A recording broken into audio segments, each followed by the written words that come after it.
ரதியக்க அடுப்படியில் இன்றைக்கி வெந்தய குழம்பு வைக்க போகிறேன். வெந்தய புளிக்குழம்பு. இது எப்படி செய்கிறேன்னு பாருங்கள். அக்கா ஒரு குழிக்கரண்டி ஃபுல்லாக நல்லெண்ணெய் ஊற்றிருக்கேன். 1/2 ஸ்பூன் கடுகு, 1/2 ஸ்பூன் உளுத்தம்பருப்பு, வெந்தயம் 1 ஸ்பூன் ஃபுல்லாக எடுத்துருக்குறோம். அது கொஞ்சம் பொடியட்டும். உளுத்தம்பருப்பு செவந்துருச்சு. இந்த வெந்தயம் 1 ஸ்பூனை போட்டுடலாம். இது கொஞ்சம் செவக்கணும். இப்போ வெந்தயம் செவந்துருச்சு.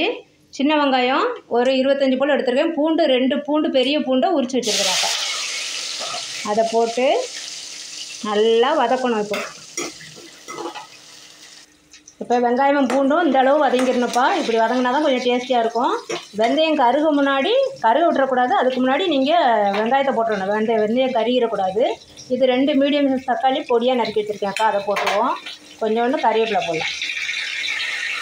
இதுவும் இப்போ நல்லா வதங்கணும். இப்போவே அக்கா கல் உப்பு 1 ஸ்பூன் ஃபுல்லாக எடுத்து வச்சுருக்கேன். இதை போட்டுடலாம். மீடியம் சைஸ் ஸ்பூன் தான். இதையும் போட்டு இப்போ நல்லா வதக்கணும். இப்போது தக்காளி நல்லா வதங்கிருச்சு. நம்ம இந்த ஸ்டேஜில் அக்கா மசாலா என்ன அரைச்சி வச்சுருக்கேன்னு பாருங்கள். இது தேங்காய் ஒரு 2 சில்லு தேங்காய் பொடியாக நறுக்கி போட்டு ஃபஸ்ட்டு நல்லா சுற்றிடணும். சுற்றிட்டு அதில் ஒரு 2 ஸ்பூன் மீடியம் ஸ்பூன் ஃபுல்லாக மல்லித்தூள், தனி மல்லித்தூள் தான் அக்கா அரைச்சி வச்சுருப்பேன். மிளகாத்தூள் 1.5 ஸ்பூன் ஃபுல்லாக போட்டிருக்கிறேன். ஒரு 1/4 ஸ்பூன் மஞ்சத்தூள் எல்லாத்தையும் இப்போ நைஸாக அரைச்சி அக்கா சுற்றிட்டேன். இதை நம்ம போடுறோம். இதை கொஞ்சம் நல்லா தண்ணி விட்டு அலசி ஊற்றிக்கலாம். இப்போ இதை நல்லா பரட்டி விட்டுட்டு இப்போவே புளி கரைசல் ஊற்றிடலாம். ஒரு எலுமிச்சம்பழம் அளவு புளி அக்கா கரைச்சி நல்லா வடிகட்டி வச்சுருக்கேன். ஊரில் கிராமத்தில் உள்ள புளி, அதனால் தோடு கொட்டை எதுவுமே இருக்காது. எங்களுக்கு நல்லா சுத்தமாக புளியும் டேஸ்டியாக இருக்கும். பாட்டி ஊரில் உள்ள புளி. இது பாட்டியுடைய டிஷ்ஷு தான் வெந்தய புளிக்குழம்பு. இப்போ நம்ம உப்பெல்லாம் கரெக்டாக இருக்கா, காரம் கரெக்டாக இருக்கா பார்த்துக்கலாம். இப்போது எங்கள் வீட்டு அளவுக்கு தண்ணி எவ்வளோ தேவையோ குழம்புக்கு அவ்வளோ அக்கா ஊற்றிட்டேன். இது நல்லா கொதித்து அந்த பச்சை வாசனைலாம் போகணும். காரம் உப்பு புளிப்பெல்லாம் பார்த்தாச்சு எல்லாம் கரெக்டாக இருக்குது.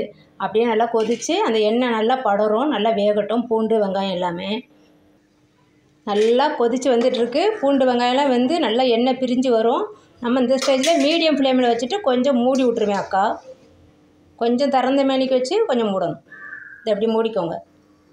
அவ்வளோதான். நம்ம குழம்பு ரெடி ஆயிடுச்சா வத்திருச்சா பார்க்கலாம். ரொம்ப சூப்பராக ரெடி ஆயிடுச்சு.